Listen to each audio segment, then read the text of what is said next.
SHO AP TV ప్రేక్షకులకు నమస్కారం. ఈరోజు మనతో ఉన్నారు అశ్విని ఎండోక్రైన్ సెంటర్ వైద్య నిపుణురాలైన డాక్టర్ లావణ్య కటకం గారు. నమస్తే డాక్టర్ గారు. ఈరోజు డాక్టర్ గారు మనకు థైరాయిడ్ సమస్యలపై ఉన్న పలు సందేహాలను నివృత్తి చేయడానికి మనతో ఉన్నారు. వారిని అడిగి మరిన్ని వివరాలు తెలుసుకుందాం. మేడం, థైరాయిడ్ గ్రంథి అనేది శరీరంలో ఏ భాగంలో ఉంటుంది? ఎండోక్రైన్ సిస్టంలో థైరాయిడ్ గ్రంథి యొక్క పాత్ర ఏమిటి? థైరాయిడ్ గ్రంథి ఏ హార్మోన్స్ను ఉత్పత్తి చేస్తుంది? మన జీవక్రియలో ఈ హార్మోన్స్ యొక్క ప్రాముఖ్యత ఏమిటంటారు? నమస్తే అండి. థైరాయిడ్ గ్రంథి మన మెడ ముందు భాగంలో ఉంటుంది, సీతాకోకచిలుక ఆకారంలో ఉంటుంది. దీని నుంచి T3 T4 అని హార్మోన్స్ ఉత్పత్తి అవుతాయి. వీటి వలన మన బాడీలో ఉన్న అవయవాల జీవ ప్రక్రియ పనితీరు అన్నది మెరుగుపడుతుంది. సో ఎక్కువ శాతంగా పిల్లల్లో ఎదుగుదలకి, ఆడవారిలో ఋతుక్రమాలు కరెక్ట్గా టైంకి రావటానికి, దాంతోపాటు పిల్లలు ప్రెగ్నెన్సీల రావడానికి, ప్లస్ వాళ్ళ బాడీలో ఉన్న అవయవాలు కదలిక మోషన్ ఫ్రీ అవ్వటం, డైలీ కండరాల పనితీరు, వీటన్నిటికీ థైరాయిడ్ గ్రంథి పనితీరు అవసరం. సో ఎక్కువ శాతంగా థైరాయిడ్ హార్మోన్ సమస్యలు ఉన్న వాళ్ళు ట్రీట్మెంట్ సరిగ్గా చేయించుకున్న పక్షంలో దీని పనితీరు వల్ల బాడీలో ఉన్న మెటబాలిజం మార్పులు జరిగి దానివల్ల షుగరు, బీపీ, కొలెస్ట్రాల్ అనే సమస్యలు కూడా ముందొచ్చే అవకాశం ఉంటుంది. ఓకే మేడం, థైరాయిడ్ లెవెల్స్ తక్కువ ఉంటే దాన్ని ఏమంటారు? ఆ లక్షణాలు ఏంటి? దానికి చికిత్స పద్ధతులు ఏమిటి మేడం? థైరాయిడ్ గ్రంథి పనితీరులో తక్కువ అవటాన్ని హైపోథైరాయిడిజం అంటాము. ఎక్కువ శాతంగా మన బాడీలో ఉన్న యాంటీబాడీస్ వల్ల థైరాయిడ్ గ్రంథి పనితీరు తగ్గుతుంది. దీన్ని హషిమోటో థైరాయిడైటిస్ అంటారు. సో T3 T4 తక్కువ అవటం వల్ల మన బాడీలో అవయవాల పనితీరు తగ్గుతుంది. సో ఎక్కువ శాతంగా బాడీలో నీరు నిలవటం, బరువు పెరిగినట్లు అనిపించడం, చలికాలంలో చలి ఎక్కువ అనిపించడం, కండరాల నొప్పులు, నిద్ర ఎక్కువ అనిపించడం, మగతగా ఉండటం, కొంతమందికి కొంచెం దూరం నడిస్తే రొప్పు, అలసట, ఆయాసం, చిన్న పని చేయగానే అలసటగా ఉండి నిద్రపోవాలనిపించడం, ఇవి జరుగుతాయి. ఆడవారిలో ఋతుక్రమాలు ముందుకు రావచ్చు, వెనక ఎక్కువ తక్కువ వీటిల్లో ఏదైనా జరగవచ్చు. సో వీటికి ఏంటంటే మన బాడీలో అవయవాల పనితీరు తగ్గింది, సో హార్మోన్లు తగ్గినాయి. హార్మోన్ని పెంచడానికి మార్గం లేదు. సో బయట నుంచి హార్మోన్ తీసుకోవటమే. లివోథైరాక్స్ అనే ట్యాబ్లెట్ ఉంటుంది. సో ప్రతి మనిషి బరువును బట్టి, వారి బాడీ అవసరాన్ని బట్టి టైంలో ఎండోక్రైనాలజిస్టు ఎంత డోస్ కావాలన్నది దాన్ని ఇవ్వటం జరుగుతుంది. డైలీ పొద్దున్నే పరగడపున ఈ మాత్రను వేసుకోమంటాము. వేసుకున్న గంట వరకు ఏమి తినొద్దు, తాగొద్దు. 4 గంటలలోపు వేరే గ్యాస్ ట్యాబ్లెట్లు కానీ బలం ట్యాబ్లెట్లు కానీ వేసుకోవద్దు అని చెప్తాం. సో దీంతో పాటుగా కొన్ని ఆహార నియమాలను పాటించమంటాం. కొంచెం క్యాబేజీ, కాలీఫ్లవర్ ఇట్లాంటివి తింటే సో గాయిటర్ అంటే థైరాయిడ్ గ్రంథి వాపు పెరిగే అవకాశం ఉంటుంది కాబట్టి వీటిని తగ్గించమని చెప్తాము. ఇంకోటి, థైరాయిడ్ హార్మోన్స్ ఎక్కువ శాతంగా 3 నెలలు కానీ 4 నెలలు కానీ బాటిల్లో అందుబాటులో ఉన్నాయి. ఇవి రోజుకు రూపాయి కన్నా ఎక్కువ అవ్వవు. సో వీటిలో కంపెనీ మందులు వాడితే మనకి పనితీరు బాగుంటుంది. సో దాంతోపాటు మనకి డోస్ కూడా కరెక్ట్గా ఇచ్చే అవకాశం ఉంటుంది. సో దీన్ని నిలవ పెట్టే ఎక్కువ శాతం 4 నెలలు ఉంటుంది కాబట్టి చాలామంది ఆడవారులో ఎక్కువ థైరాయిడ్ సమస్యలు చూస్తాం. వీళ్ళు ఏం చేస్తారంటే వంటగదిలో పెడతారు. పెట్టడం మూలన దీనికి పనితీరు తగ్గుతుంది. చివరి ఎక్కువ ఉండటం మూలన చివరి నెలలో పనితీరు తగ్గి మళ్ళీ డోస్ మారే అవకాశం ఉంటుంది. సో మేము ఏం చెప్తామంటే ఈ హార్మోన్ ట్యాబ్లెట్లు బాటిల్ని ఎండ, వేడి, చెమ్మ తగలని చోట పెట్టమంటే ఎక్కువ శాతం మన బెడ్రూమ్లో కబోర్డ్లో పెట్టుకుంటే మంచిదంట. మరో ముఖ్య విషయం మేడం, చాలామంది పేషెంట్స్ మీరు చెప్పిన థైరాక్సిన్ మందులు నెలల తరబడి, సంవత్సరాల తరబడి వాడుతూనే ఉంటారు. ఆ హార్మోన్స్ చెక్ చేసుకోకుండా, మీరు అన్న T3 T4 హార్మోన్స్ చెక్ చేసుకోకుండా, దానివల్ల ఈ సమస్యల నుంచి నివారణ లభించకపోవచ్చు కదా మేడం పూర్తి స్థాయిలో? ఎక్కువ శాతంగా ఏంటంటే సేమ్ అదే డోస్ కంటిన్యూ చేయాల్సిన అవసరం ఉండదు. కొంతమందికి ఏంటంటే వాళ్ళ బరువును బట్టి డోస్ డిసైడ్ చేస్తాము. ప్రెగ్నెంట్ లేడీస్లో డోస్ ఎక్కువ ఉంటుంది, డెలివరీ అయినాక డోస్ తగ్గుద్ది. పిల్లల్లో డోస్ ఎక్కువ ఉంటుంది, పెద్ద అయ్యే కొద్దీ తగ్గుతుంది. సో ఇలాగా వాళ్ళకి 3 నుంచి 6 నెలలకు పరీక్షలు చేయించుకుని టైం ప్రకారంగా మాత్రలు డోస్ మార్చుకుంటే మంచిది. ఇంకొకటి నేను నా పేషెంట్స్కి చెప్పేది ఏంటంటే ఎక్కువ శాతంగా చలికాలంలో బాడీలో వేడి ఉత్పత్తి అవ్వాలంటే థైరాయిడ్ హార్మోను కావాలి. సో థైరాయిడ్ ఆ టైంలో మనం డోస్ కనుక కొంచెం అడ్జస్ట్ చేసుకుంటే చలికాలంలో జాయింట్ పెయిన్స్ అంటే ఆర్థరైటిస్ టైప్లో పెయిన్స్ కూడా 10-15% మందికి ఉంటాయి హైపోథైరాయిడ్ వాళ్ళు. వాటిని నివారించవచ్చు. హైపోథైరాయిడిజం అంటే థైరాయిడ్ హార్మోన్స్ తక్కువ ఉంటే హైపోథైరాయిడిజం అని చక్కగా వివరించారు మేడం. అదేవిధంగా కొంతమందిలో థైరాయిడ్ హార్మోన్ ఎక్కువగా స్రవిస్తూ ఉంటుంది మేడం. ఆ కండిషన్ ఏమంటారు, దాని లక్షణాలు మనం ఎలా గుర్తుపట్టవచ్చు, దానికి చికిత్స మార్గాలు ఏంటి మేడం? హైపర్ థైరాయిడిజం అంటాం. థైరాయిడ్ గ్రంథి నుంచి హార్మోన్స్ ఎక్కువ ఉత్పత్తి అవటాన్ని హైపర్ థైరాయిడిజం అంటాం. ఎక్కువ శాతంగా ఇది గ్రేవ్స్ డిసీజ్ ఉంటుంది. అంటే దాంతోపాటు అంటే గ్రేవ్స్ డిసీజ్ అంటే థైరాయిడ్ హార్మోను ఉత్పత్తి అయ్యే గ్రంథి సైజ్ పెరిగి దాని నుంచి హార్మోన్లు ఎక్కువ వస్తాయి. ఇది కూడా మన బాడీలో ఉన్న తెల్ల రక్త కణాల నుంచి వచ్చే అవకాశం ఉంటుంది. అంటే యాంటీబాడీస్ వల్ల ఇది వస్తుంది. ఇంకొకటి థైరాయిడ్ గ్రంథిలో నాడ్యూల్ అంటే చిన్న చిన్న గడ్డలు ఉండటం వల్ల కూడా హార్మోన్లు ఎక్కువ ఉత్పత్తి అవ్వచ్చు. దీన్ని టాక్సిక్ నాడ్యులర్ గాయిటర్ అంటారు. సో ఏదైనా సరే హైపర్ థైరాయిడిజం వల్ల పేషెంట్కి బరువు తగ్గటం, తిన్న వెంటనే మోషన్కి వెళ్ళాల్సి రావటం, దడ, గాబరా, చెమటలు, వంటగదిలోకి వెళ్ళంగానే లేడీస్ చెమటలు ఎక్కువ బొట్టినాయి అంటారు. ఇంకోటి బయటకు వెళ్ళినప్పుడు ఎండలో కానీ బండి మీద వెళ్తున్నప్పుడు కళ్ళమ్మడి నీళ్లు గారటం, కళ్ళు ఎర్రబట్టడం, కళ్ళు పెద్దగా అవటం, బాడీ ఎప్పుడు వేడిగా అనిపించటం, లో జ్వరానికి అని వెళ్తే మనకి థైరాయిడ్ అని చెప్తారు. మోషన్స్ అవుతున్నాయని వెళ్తే థైరాయిడ్ హైపర్ థైరాయిడ్ అని చెప్పే అవకాశం ఉంటుంది. స్కిన్ కలర్ తగ్గిపోవటం, జుట్టు ఓడటం, నెలసరి సమస్యలు రావటం, ఇవి హైపర్ థైరాయిడ్ లక్షణాలు. హైపర్ థైరాయిడిజం ఎక్కువ శాతంగా చూడము. మామూలుగా హైపోథైరాయిడిజం, హైపర్ థైరాయిడిజం 1:3:1 రేషియోలో చూస్తాం. ఎక్కువ శాతంగా మనం హైపోథైరాయిడిజం పేషెంట్స్ని చూస్తారు. హైపర్ థైరాయిడిజం అనేది తక్కువ. సో చాలామంది ఏంటంటే తెలియక అంటే కొంతమంది ఎండోక్రైనల్స్ సంప్రదించకుండా ట్రీట్మెంట్ వాడినప్పుడు హైపో కన్ఫ్యూజన్ వచ్చి వాటికి ట్రీట్మెంట్లు కూడా మారే అవకాశం వల్ల హైపర్ థైరాయిడ్ పేషెంట్స్ నా ఒక 5-6 పేషెంట్స్ హైపోథైరాయిడ్ మందులు వాడి ఇంకా దడా గాబరా పెరిగి వచ్చే వాళ్ళు కూడా ఉంటారు. రివర్స్లో రావటం వల్ల వాళ్ళకి ఏంటంటే సిమ్టమ్స్ ఎక్కువ అవుతాయి. ఇంకొకసారి ఏట్రియల్ ఫిబ్రిలేషన్ అంటే గుండె కొట్టుకునే వేగంలో తేడా వచ్చి వాటి వల్ల బీపీ డౌన్ అయిపోవటం, ఎమర్జెన్సీ సీరియస్ కండిషన్ కూడా ఉంటుంది. సో హైపర్ థైరాయిడిజం అన్నది ఎక్కువ శాతంగా ఎండోక్రైనాలజిస్ట్ మాత్రమే చూస్తారు. సో దీనికి ట్రీట్మెంట్ అన్నది 3 రకాలు. మెడిసిన్ ఇస్తాము, సంవత్సరంన్నర పాటు మెడిసిన్ ఇస్తాము. ఈ మెడిసిన్ ఇచ్చిన రోజులు ఏంటంటే డోసు కొన్నిసార్లు తక్కువ అవ్వచ్చు, ఎక్కువ అవ్వచ్చు. థైరాయిడ్ పనితీరు ఎక్కువ తక్కువ, ఇది యాంటీబాడీస్లో ఉన్న పనితీరుని బట్టి ఒక్కొక్కసారి అవి స్టిమ్యులేటింగ్గా బ్లాకింగ్గా పనిచేస్తాయి. సో వాటి పనితీరు లోపల తేడా వల్ల కూడా మనకి డోసు ఎక్కువ తక్కువలో అవ్వచ్చు. మామూలుగా గైడ్లైన్స్ ప్రకారం సంవత్సరంన్నర మందులు ఇచ్చినాక అప్పుడు డెఫినేటివ్ ట్రీట్మెంట్ ఏంటంటే ఆ గ్రంథి సర్జరీ చేయటం ద్వారా తీసేయటం కానీ, లేదు అని అంటే రేడియోయాక్టివ్ ఐడిన్ అబ్లేషన్ ద్వారా దాని పనితీరును తగ్గించడానికి ప్రయత్నం చేస్తాం. పర్మనెంట్ సొల్యూషన్కి ఆలోచించాలి. కొంతమంది హైపర్ థైరాయిడ్ పేషెంట్లు సంవత్సరాల తరబడి అదే మందులు కనబడుతూ ఉంటారు. వాటి వల్ల లివర్కి డ్యామేజ్ జరిగే అవకాశం ఉంటుంది. డోస్ కరెక్ట్గా వాడకపోతే హెపాటోటాక్సిసిటీ వచ్చే అవకాశాలు ఉంటాయి. సో డెఫినేటివ్ ట్రీట్మెంట్ గురించి మీకు ఎండోక్రైనాలజిస్ట్ ఆ కరెక్ట్ టైంలో చెప్పినప్పుడు దాని ప్రకారంగా వెళ్ళటం బెటర్. ఇప్పుడు నేను చెప్పినట్టు గ్రేవ్స్ డిసీజ్కి అయితే రేడియోయాక్టివ్ ఐడిన్ అబ్లేషన్ రికమెండ్ చేస్తాము. అదే toxic nodular goitre, multinodular goitre ఇవి ఉంటాయి. మల్టీనాడ్యులర్ గాయిటర్ అంటే గాయిటర్ సైజ్ ఎక్కువ ఉంటుంది. ఇలాంటి వారిలో రేడియోయాక్టివ్ ఐడిన్ అబ్లేషన్ పనికిరాదు. సో సర్జరీయే మార్గం. టాక్సిక్ నాడ్యులర్ గాయిటర్ సైజ్ తక్కువ ఉన్నప్పుడు కొంతమందికి రేడియోయాక్టివ్ ఐడిన్ అబ్లేషన్ చేస్తాం. సో రేడియోయాక్టివ్ ఐడిన్ అబ్లేషన్ చేసినాక థైరాయిడ్ గ్రంథి పనితీరు తగ్గిపోతుంది. కొంతమంది నార్మల్ అయ్యే అవకాశం ఉంటుంది, ఎక్కువ శాతంగా తగ్గిపోతుంది. సో కొంతమంది అడుగుతారు, నాకు ముందు అయినా అయ్యే మాత్రలు ఉన్నాయి, తర్వాత అయినా మాత్రలు అవే ఉన్నాయి. కాకపోతే హైపర్ థైరాయిడ్ మాత్రలు కంటిన్యూగా సంవత్సరాల తరబడి వేయటం మంచిది కాదు. అదే మీరు హైపోథైరాయిడ్ అయినాక దాని నుంచి హార్మోన్ తగ్గిపోవడం వల్ల మేము రిప్లేస్ చేస్తాం. ఆ ట్యాబ్లెట్లకి ఎటువంటి సైడ్ ఎఫెక్ట్స్ ఉండవు. కాబట్టి హైపర్ థైరాయిడ్ నుంచి హైపోథైరాయిడ్ అవడం మంచిది. ఇప్పుడు మీరు చెప్పారు మేడం, హైపర్ థైరాయిడిజం వల్ల గ్రేవ్స్ డిసీజ్ అనే సమస్య ఒకటి వస్తుందని. అట్లాగే తరచుగా వింటున్న మరో సమస్య థైరాయిడ్ క్యాన్సర్. ఈ థ్రోట్ క్యాన్సర్ అన్న థైరాయిడ్ క్యాన్సర్ అన్న ఒకటేనా?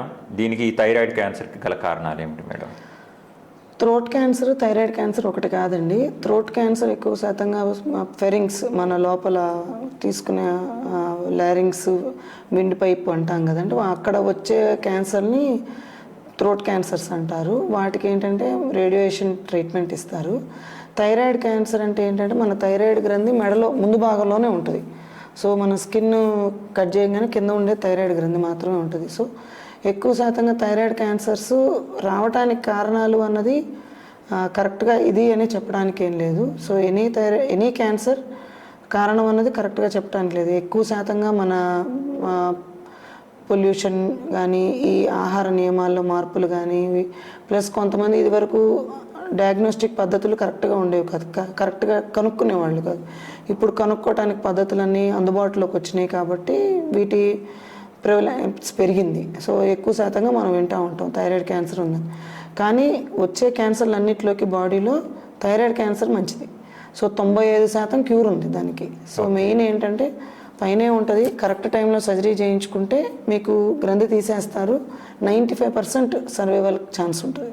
మరి గ్రంథి తీసేస్తే మేడం తర్వాత తీసేస్తే హైపోథైరాయిడ్ అవుతారు. హైపోథైరాయిడ్ అయినప్పుడు మనం బయట నుంచి thyroid hormone replace supplement medicine supplement అంతే, సప్లిమెంట్ చేయడం.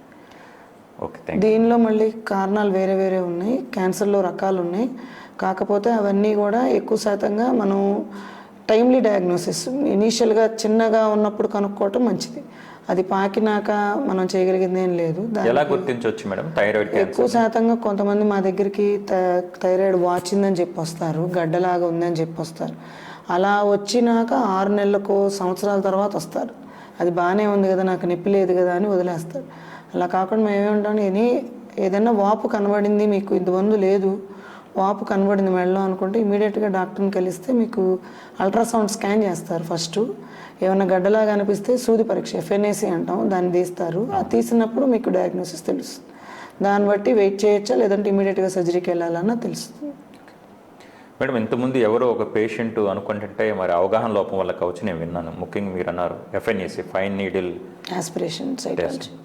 ప్రోబ్ చేయటం వల్ల మామూలుగా అక్కడ ఉన్న క్యాన్సర్ ఏమైనా అగ్రవేట్ అయ్యే అవకాశం ఉంటుంది అంటే తరచూ ఎక్కువ సార్లు ప్రోబ్ చేసి టెస్టులు చేయడం వల్ల అలా ఉండదు. డయాగ్నోస్టిక్ పద్ధతి గోల్డ్ స్టాండర్డ్ అది. సో అది గోల్డ్ స్టాండర్డ్ కాబట్టి దాన్ని కాదు అనటానికి లేదు. సో దానివల్ల స్ప్రెడ్ అవుద్ది అన్నది కూడా అపోహ.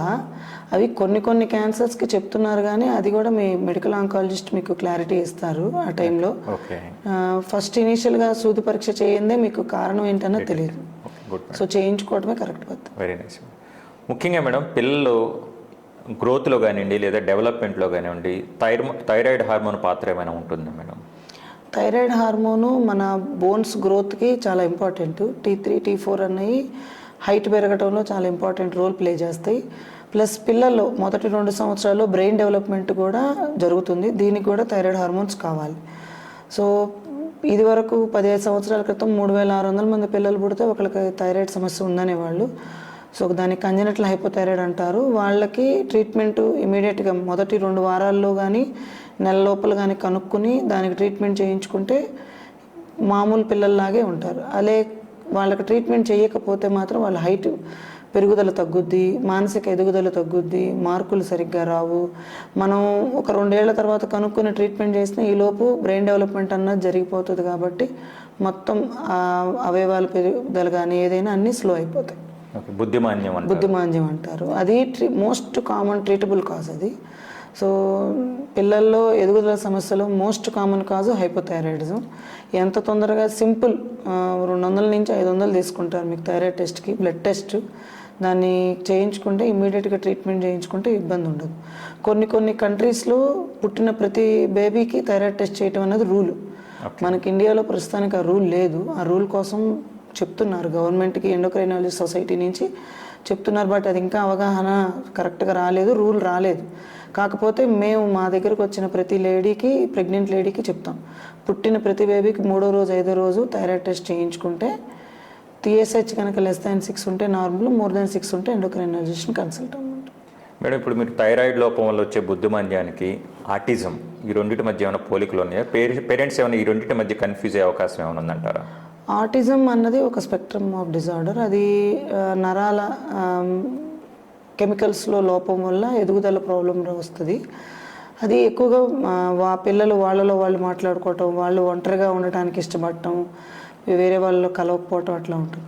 హైపోథైరాయిడిజం వల్ల ఆటిజం అన్నది కొంచెం వచ్చే అవకాశం ఉంటుంది, కానీ హైపోథైరాయిడిజం ఆటిజం సపరేట్ ఎంటిటీస్.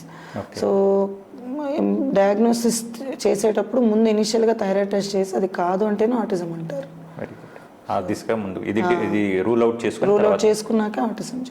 ఇప్పుడు అన్నారు పిల్లల్లో ఎదుగుదలలేమి అనేది ఎక్కువ మేజర్ సమస్యని. ముఖ్యంగా పేరెంట్స్ ఏ వయసులోపు దీనికి సరైన వైద్యం చేయించుకుంటే పిల్లలకి మెరుగైన ఫలితాలు ఉంటాయి మేడం? ఇప్పుడు నేను చెప్పినట్టుగా ఇప్పుడు హైపోథైరాయిడిజం, ఇప్పుడు కంజనిటల్ హైపోథైరాయిడిజం అయితే మొదటి 2 వారాల్లో ట్రీట్మెంట్ స్టార్ట్ చేస్తే పుట్టిన 2 వారాలు ఒకవేళ ఉంటే ఆ బేబీకి, so 3rd day 5th day thyroid test చేయించుకున్నప్పుడు మనకు గనక ఆ రోజు గనక తెలిసింది అంటే మొదటి 2 వారాల్లో స్టార్ట్ చేస్తే వాళ్ళు నార్మల్ పిల్లలే.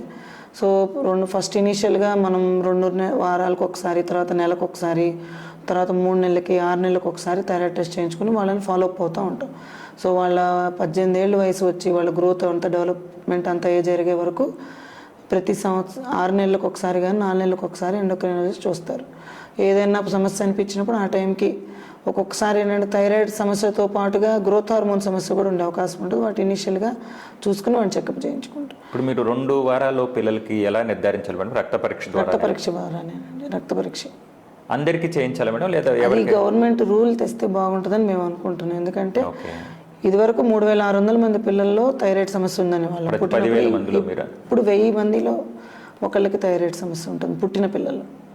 అందుకని ప్రివలెన్స్ పెరుగుతుంది కాబట్టి ఎంత తొందరగా థైరాయిడ్ టెస్ట్ చేస్తే అంత మంచిది అంటున్నాం. ఎందుకంటే దీనివల్ల మెంటల్ రిటార్డేషను, ఎదుగుదల సమస్య, ఫ్యామిలీలో వాళ్ళ క్వాలిటీ ఆఫ్ లైఫ్ కూడా ప్రాబ్లం అయ్యే అవకాశాలు ఉంటాయి.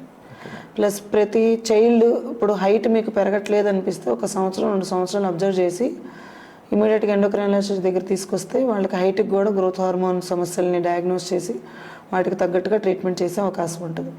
కాకపోతే చాలామంది మా దగ్గర పేరెంట్స్ 15, 16, 17 ఏళ్ళు మెచ్యూర్ అయిన ఆడపిల్లల్ని తీసుకొస్తారు. మెచ్యూర్ అయిన ఆడపిల్లలు వచ్చినాక 2-3 ఏళ్ళకి వాళ్ళ బోన్ గ్రోత్ అన్నది కంప్లీట్ అయిపోతుంది. ఇంకా ఆ టైంలో మేము హార్మోన్స్ ఎవాల్యుయేట్ చేసి గ్రోత్ హార్మోన్ ఇవ్వడానికి కూడా అవకాశం ఉండదు. సో ఎంత తొందరగా తీసుకొస్తే అంత మంచిది అంటాం. 9 ఏళ్ళలో పిల్లల్ని తీసుకొస్తే మంచిది అంటాం. Very nice madam. మనం తీసుకున్న ఆహారంలో అయోడిన్ శాతం తగ్గితే గాయిటర్ మనకు వచ్చే సమ్టైమ్స్ గాయిటర్ అంటారు కదా మేడం, అయోడిన్ సప్లిమెంట్ రూపంలో కంపల్సరీ తీసుకోవాలా లేదా మనం తీసుకునే ఆహారం ద్వారా సరిపోతుంది? ఒకవేళ అయోడిన్ డెఫిషియన్సీ ఉంటే దాని లక్షణాలు ఏ విధంగా ఉంటాయి మేడం? ఐడిన్ డెఫిషియన్సీ వల్ల థైరాయిడ్ గ్రంథిలో 40% ఐడిన్ ఉంటుంది. సో T3, T4 అన్న హార్మోన్స్ రావాలంటేనే 1 కానీ 2 కానీ ఐడిన్ యాటమ్స్ ఉంటాయి వాటిలో. సో ఐడిన్ డెఫిషియన్సీ వలన థైరాయిడ్ గ్రంథి వాపు, సేమ్ చిన్నపిల్లల్లో కనుక ఐడిన్ డెఫిషియన్సీ మదర్లో ఉంటే పుట్టే పిల్లల్లో కూడా థైరాయిడ్ గ్రంథిలో లోపం రావటం, వాళ్ళని ఎదుగుదల లోపాలు రావటం వాళ్ళని క్రెటిన్స్ అంటారు. సో బుద్ధిమాంద్యం, శారీరక లోపం 2 ఉంటాయి. ఇది వరకు 1990లో government of India salt iodization programme అనేది స్టార్ట్ చేశారు. సో ఈ సాల్ట్ మన ప్రతి సాల్ట్ ఉత్పత్తి చేసే కంపెనీ, ప్యాకింగ్ కంపెనీలో ఆ టైంకి మనకు ప్యాక్ చేసేటప్పుడు ఆ ప్యాకెట్లో ఆ ఉప్పులో ఐడిన్ అన్నది 3 ppm అని ఉంటుంది. సో మన దగ్గరికి వచ్చేదాకా 3 ppm మెయింటైన్ చేస్తారు. సో ఈ 3 ppm ఉన్న సాల్ట్ తీసుకుంటే ఎక్కువ శాతంగా ఐడిన్ డెఫిషియన్సీ లోపాలు రావు. అదే ప్రెగ్నెంట్ లేడీస్, కొంతమంది పిల్లలు ఎదుగుదల లోపం పిల్లల్లో ఐడిన్ మనం సప్లిమెంట్ చేయాలి. Iodine supplementation 250 micrograms per day చెప్తాము. అది కొన్నిసార్లు మనకి మందుల్లో ప్రీనేటల్ విటమిన్స్ అని ఉంటాయి, వాటిలో ఇస్తాం, కలిపిస్తాం, విటమిన్స్లో కలిపిస్తారు. ఫుడ్ అంటే ఇంకా ఫుడ్లో అంటే ఏదైనా మన ఫోర్టిఫికేషన్, ఫుడ్ని ఒక విటమిన్ కానీ ఒక ఎలిమెంట్ కానీ ఫోర్టిఫై చేయటం, ఫోర్టిఫికేషన్ అంటే దాన్ని యాడ్ చేస్తారు ఆ ఫుడ్కి. అలా తీసుకుంటేనే మనకు ఐడిన్ వస్తుంది. మనం ఉన్న ప్లేస్ కానీ మన డెల్టా ఏరియాస్ కానీ ఇవన్నీ iodine zinc deficient areas. So అందుకని మనకి మన నేలలో పండే ఉత్పత్తుల్లో కొంచెం ఐడిన్ తక్కువ ఉంటుంది. అదే సీ షోర్స్ అటు సైడ్ ఉన్న నేల ఐడిన్ ఎక్కువ ఉంటుంది. అయోడిన్ రిచ్ ఫుడ్ అంటే ఏమేమి చెప్పుకోవచ్చు? సాల్ట్ అదే ఎక్కువ శాతంగా చేపలు, సీ ఫుడ్ అవి ఐడిన్ ఎక్కువ ఉన్న ఫుడ్. వెజిటేరియన్లో మేడం? వెజిటేరియన్ తక్కువ. మేడం ఇంతకుముందు మీరు చెప్పారు మనకి జనరల్గా పొల్యూషన్ వల్ల కూడా ఎక్కువ థైరాయిడ్ సమస్యలు కారణమవుతుంది. రెండోది పెస్టిసైడ్ రెసిడ్యూస్ ఇవాళ రేపు కామన్ అయిపోయిందండి మనం తీసుకునే ఆహారంలో, దానివల్ల కూడా థైరాయిడ్ సమస్యలు ప్రబలే అవకాశం ఉందంటారా? అవునండి. థైరాయిడ్ సమస్యలతో పాటుగా ప్రతి ఎండోక్రైన్ గ్రంథి, తల్లో పిట్యూటరీ గ్రంథి నుంచి మన రిప్రొడక్టివ్ సిస్టమ్, ఓవరీస్, టెస్టిస్, వీటన్నిటి నుంచి వచ్చే హార్మోన్లు అన్నీ కూడా పెస్టిసైడ్స్ వల్ల ఎఫెక్ట్ అవుతున్నాయి. సో వాటి పనితీరు ఎఫెక్ట్ అవుతుంది. 2000 సంవత్సరంకి ముందుకి 2000 సంవత్సరం తర్వాతకి హార్మోన్ సమస్యలన్నీ పెరిగినాయి. వాటితో పాటే ఈ స్పెషలైజేషన్ కోర్సులు సీట్లు కూడా పెరిగినాయి. మేమందరం కూడా మీకు అందుబాటులోకి వచ్చింది 2000 సంవత్సరం తర్వాతే, అంతకుముందు లేవు ఇవన్నీ. సో ఇవి రావడానికి కారణం ఎక్కువగా మన హార్టికల్చర్ విప్లవం, ఈ పెస్టిసైడ్స్ వాడకం, వీటి వల్ల పెరిగిందని చెప్తున్నాం. వీటి వల్ల ఏమవుతుందంటే మన ఎండోక్రైన్ డిస్రప్టార్స్ అంటాం, వీటిలో బిస్ఫినాల్స్, బీపీఏలు, మన తీసుకునే పిల్లలకి ఇచ్చే పాల డబ్బాలో ప్లాస్టిక్లో ఉండే బీపీఏలు, ఈ కెమికల్స్ ఇవన్నీ కూడా మనకి ఎండోక్రైన్ డిస్రప్టార్స్ అంటాం. వీటి వల్ల మన గ్రంథిలో పనితీరు, హార్మోన్స్ ఉత్పత్తి అయ్యే దగ్గర ఉండే ఎంజైమ్స్, పాత్వేస్ అన్నీ కూడా ఎఫెక్ట్ అవుతున్నాయి. ప్రతి పాత్వే ఎఫెక్ట్ అవుతుంది. దీనివల్ల హార్మోన్స్ పెరగచ్చు, తగ్గొచ్చు. సో ఎక్కువ శాతంగా పెస్టిసైడ్స్ మనం తీసుకునే ఆహారంలో ఉండటం వల్ల మనకి హార్మోన్ సమస్యలు వచ్చే అవకాశం ఉంది. సో వీటి నుంచి మనం ఆర్గానిక్ పద్ధతుల ద్వారా ఫార్మింగ్కి వెళ్ళటం, వాటిని చేసుకోవటం వల్ల మనం ఈ హార్మోన్ సమస్యలు తగ్గించవచ్చు. ఇంకొకటి హోమ్ ఫుడ్స్, బయట నుంచి పర్చేస్ చేయటం ఇవన్నీ ఎక్కువ అవుతున్నాయి కాబట్టి హోమ్లో మన హోమ్ గార్డెన్స్, టెర్రస్ గార్డెన్స్ ఇవన్నీ మన కోవిడ్ ఎరా తర్వాత పెరిగినాయి కాబట్టి వాటిలో ఆకుకూరలు పెంచుకుని అవి తీసుకోవటం వల్ల మనకి హార్మోన్ సమస్యలు తగ్గే అవకాశం ఉంటుంది. మేడం, ఇవాళ రేపు సెడెంటరీ లైఫ్ స్టైల్ వల్ల లైఫ్ స్టైల్ డిజార్డర్స్ వస్తున్నాయి, స్ట్రెస్ కూడా పెరుగుతుంది డే బై డే. ఈ స్ట్రెస్ ముఖ్యంగా ఈ థైరాయిడ్ సమస్యలను పెంచే అవకాశం ఉందంటారా? దాని మధ్య ఏమైనా రిలేషన్ ఉందా స్ట్రెస్కి థైరాయిడ్? స్ట్రెస్ మామూలుగా మేము ఏంటంటామంటే ఎక్కువ హాస్పిటల్లో జాయిన్ అయిన పేషెంట్స్ ఉంటారు సార్, వాళ్ళకి అక్యూట్గా ఇల్లు అవుతారు, వాళ్ళకి నాన్ థైరాయిడ్ ఇల్నెస్ అంటాం. సో వాళ్ళ థైరాయిడ్ టెస్టులు చేయించినప్పుడు ఈ థైరాయిడ్కి సంబంధం ఉండదు, కానీ థైరాయిడ్ బ్లడ్ టెస్టుల్లో లోపాలు రావచ్చు. సో ఒక్కొక్కసారి హాస్పిటల్లో వాళ్ళకి థైరాయిడ్ ఉందని చెప్పి ట్రీట్మెంట్ స్టార్ట్ చేసే అవకాశాలు ఉంటాయి. సో ఆ స్ట్రెస్ఫుల్ కండిషన్స్లో అయితే థైరాయిడ్ గ్రంథి ఎఫెక్ట్ అయ్యే అవకాశం ఉంటుంది, కానీ మెంటల్ స్ట్రెస్ వాటి వల్ల థైరాయిడ్ అయితే హార్మోన్ అయితే ఎఫెక్ట్ అవుతుంది. కానీ షుగర్లు, other non communicable diseases, BP, cholesterol ఇట్లాంటి పెరిగే అవకాశం అయితే ఉంటుంది.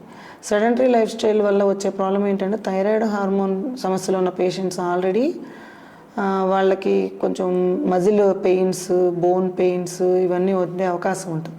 సో ఆల్రెడీ వాళ్ళు ఎక్సర్సైజ్ చేయలేరు కాబట్టి బరువు పెరుగుతారు. బరువు పెరిగితే మాకు హార్మోన్లో డోసులు మారే అవకాశాలు ఉంటాయి. సో సెడెంటరీ లైఫ్ స్టైల్ ఉన్న వాళ్ళందరికీ మేము ఒకటే చెప్తాం, ఎందుకంటే మీ బరువు మెయింటైన్ చేస్తే మేము డోసులు పెద్దగా పెంచే అవకాశం ఉంటుంది. మీరు బరువు మెయింటైన్ చేయకపోతే మేము డోసులు పెంచాలి. ప్రతిసారి డాక్టర్ దగ్గరికి వెళ్ళి వచ్చినప్పుడల్లా డోస్ మార్చారని మీరు డిసప్పాయింట్ అవ్వటం తప్పితే ఇంకేముండదు. సో ఒబేసిటీ, థైరాయిడ్ ఒకటే కదండి, చాలా సమస్యలు కూడా మనకు చెప్పుకున్న డయాబెటీస్ కానీ, హైపర్ టెన్షన్ కానీ, ఆర్థరైటిస్ కానీ వీటన్నిటికీ మూల కారణం కాబట్టి. ఇప్పుడు మీరు చెప్పారు మేడం, హైపోథైరాయిడిజం గురించి చెప్పారు, హైపర్ థైరాయిడిజం గురించి చెప్పారు, గోయిటర్ గురించి చెప్పారు, గ్రేవ్స్ డిసీజ్ గురించి చెప్పారు. ఇవి కాకుండా ఇంకా తరచుగా వచ్చే థైరాయిడ్ సమస్యలు ఏమున్నాయి అంటారు మేడం? ఎక్కువ శాతంగా థైరాయిడ్ సమస్యలు ఇవేనండి. పిల్లల్లో కంజనైటల్ హైపోథైరాయిడిజం, క్యాన్సర్లు ఇవి తప్పితే పెద్దగా థైరాయిడ్ సమస్యలు అయితే ఇంకెంతకన్నా ఉండవు. మెయిన్ ఇంకా అదర్ కాజెస్ డాక్టర్స్ ఎవాల్యుయేట్ చేసేటప్పుడు ఏంటంటే ఏదైనా మందులు వాడటం. మీరు ప్రతిసారి థైరాయిడ్ టెస్ట్ చేయించుకున్నప్పుడు థైరాయిడ్ ఉందని చెప్పి కొంచెం ఒక్కొక్కసారి నార్మల్ లెవెల్స్ TSH 5.5 అంటాం, కొంతమంది పేషెంట్స్కి 5.6, 6 అని రాగానే కొంతమంది ట్రీట్మెంట్ స్టార్ట్ చేసేస్తాం. మా దగ్గర కూడా రారు, RMPల దగ్గర స్టార్ట్ చేసేయటం ఇట్లాంటివి జరుగుతూ ఉంటాయి. సో మీరు డాక్టర్ని కన్సల్ట్ అయినప్పుడు మీరు వాడే మందులు ఏమైనా ఉన్నాయా? సో కొంతమందికి ఫిట్ సమస్యలు ఉంటాయి, వాళ్ళు వాడే మందుల ద్వారా కూడా నాకు థైరాయిడ్ రిపోర్ట్లో అబ్నార్మల్ వచ్చే అవకాశం ఉంటుంది. ఇంకొకటి కొంతమంది నెల్సర్ సమస్యల కోసం ఈస్ట్రోజన్, ప్రొజెస్ట్రాన్ వాడతారు. కొంతమంది ఏంటంటే ప్రెగ్నెన్సీలు రావట్లేదని ఇన్ఫర్టిలిటీ కోసం హార్మోన్స్ వాడేవాళ్ళు. ఇట్లా అదర్ మెడికేషన్ వల్ల వచ్చే హార్మోన్ సమస్యలు తప్పితే ఇంకా అంతకంటే ఉండవు. జన్యుపరంగా కంజనైటల్ హైపోథైరాయిడిజంలో ఇంకా చాలా రకాలు ఉన్నాయి. అవి అవి ఏంటంటే మీకు స్కానింగ్లు చేయటం ద్వారా ఎక్కడ థైరాయిడ్ గ్రంథి పైన మామూలుగా మెడ ముందు భాగంలో ఉండాల్సిన ఒక్కొక్కసారి నాలుక వెనక భాగంలో ఉంటాం, దీన్ని ఎక్టోపిక్ థైరాయిడ్ అంటాం. ఇట్లాంటివి ఉండే అవకాశాలు ఉంటాయి. Good madam. మేడం, పలు థైరాయిడ్ సమస్యలను గుర్తించేందుకు ఏ పరీక్షలు మనకు అందుబాటులో ఉన్నాయి? అవి అందరికీ అందుబాటు ధరలోనే ఉన్నాయా madam? Thyroid blood test T3, T4, TSH అనే చేస్తూ ఉన్నది కామన్. రొటీన్లీ మేము కూడా రాయట్లేదు, ఎక్కువ శాతంగా మా దగ్గర పేషెంట్లే చేయించుకుని వస్తున్నారు. 200 నుంచి 500 లోపు చేస్తున్నాయి ప్రతి ల్యాబులు. మంచి ల్యాబులు మొత్తం T3, T4 చేసేవాళ్ళు అయితే 500కి అట్లా చేస్తున్నారు, కొంతమంది 200కి చేస్తున్నారు TSH.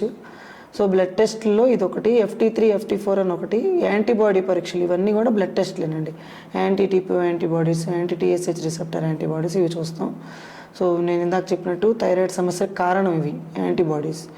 ఇంకా అదర్స్ ఏంటంటే స్కానింగ్, థైరాయిడ్ గ్రంథిలో వాపు ఏమైనా ఉందా, అల్ట్రాసౌండ్ స్కాన్ చెప్తాము, సూది పరీక్ష FNAC, ఏమైనా నాడ్యూల్ ఉంటే దాని నుంచి క్యాన్సర్ ఏమైనా ఉందా అని. నెక్స్ట్ ఇంకా ఫర్దర్గా డీప్గా వెళ్ళాలనుకుంటే టెక్నీషియన్ స్కాన్, న్యూక్లియర్ స్కానింగ్ అంటాం. థైరాయిడ్ గ్రంథి పనితీరు ఎలా ఉందో కూడా చెప్తుంది ఆ స్కానింగ్. సో అది కూడా ఇదివరకు మనకి గుంటూరులో అందుబాటులో లేదు, ప్రస్తుతానికైతే అందుబాటులోనే ఉంది. ధర కూడా మీకు మామూలు అల్ట్రాసౌండ్ నెక్ 1500 అలా చేస్తున్నారు. ఇది టెక్నీషియన్ స్కాన్ కూడా 3000, 3500 లోపు జరిగిపోతుంది. ధన్యవాదాలు డాక్టర్ గారు. థైరాయిడ్ గ్రంథికి సంబంధించిన పలు అనారోగ్య సమస్యలు, వాటి లక్షణాలు, తీసుకోవాల్సిన జాగ్రత్తలు, చేయించుకోవాల్సిన పరీక్షల గురించి వివరాలు తెలియజేసినందుకు ధన్యవాదాలు డాక్టర్. Thank you. అవకాశం ఇచ్చినందుకు థ్యాంక్ యూ.